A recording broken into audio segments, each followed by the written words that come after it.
Bon, pour la deuxième partie, on va faire trois, on va lier le stator, le stator qui est là, stator qui est là, ça c'est le court-circuit sur le montage étoile, on va le lier, bien sûr, via le module triphasé, entrée et sortie, et la sortie, je vais utiliser trois types de charges.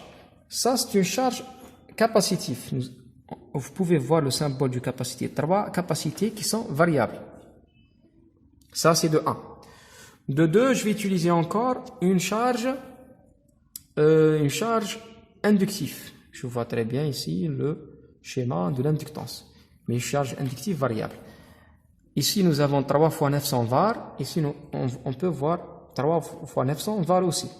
Pour le montage, étoile ou triangle, à savoir ce que vous choisissez. Par exemple, étoile, inductance tout seul, étoile, ça c'est le symbole d'étoile et ça c'est l'alimentation qui vient du module de mesure et qui vient du stator.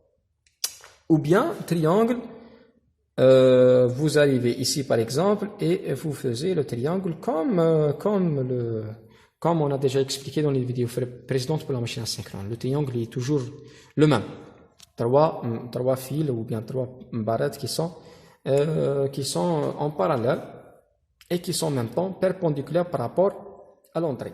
Bon, ça c'est une charge capacitive, elle varie du 0 off vers 6, c'est-à-dire le commutateur triphasé. Ça c'est la phase 1, phase 2 et phase 3.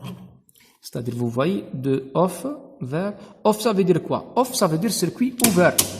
Ça veut dire ouvert. Ça veut dire comme si vous n'avez aucun appel de courant. Vous n'avez pas d'appel de courant. D'accord? Voilà. Bon.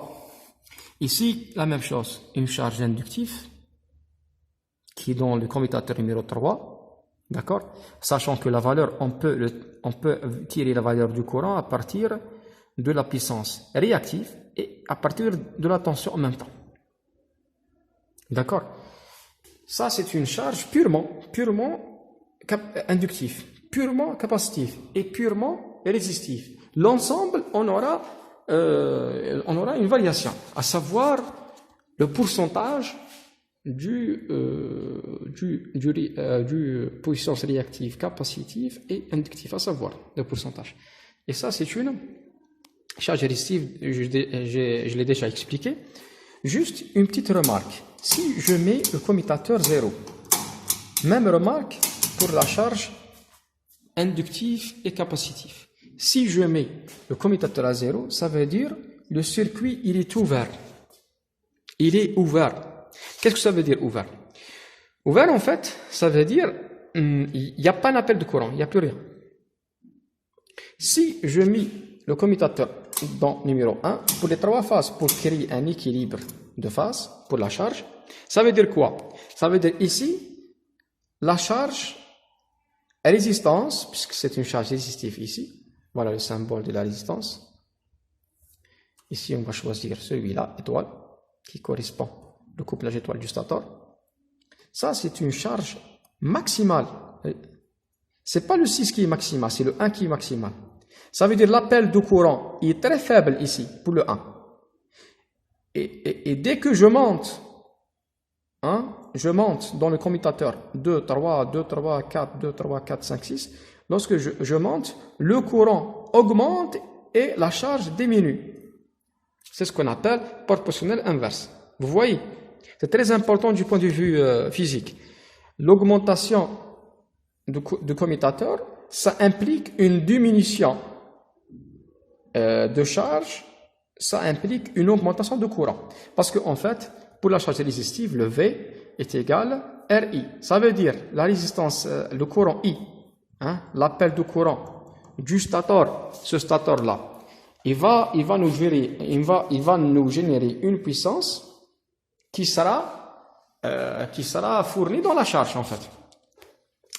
Le courant I augmente dès que la résistance diminue. D'accord? Le I est égal V sur R. Le R dans le commutateur 1, c'est le maximal. Alors, on aura un courant très petit. Le 6, la charge, elle est très faible. On aura un courant très puissant. Bien sûr, on ne peut pas arriver à cette valeur-là, 3,6 kW. Pourquoi? Parce qu'on dépasse la puissance qui est générée par la machine, qui est 2,4.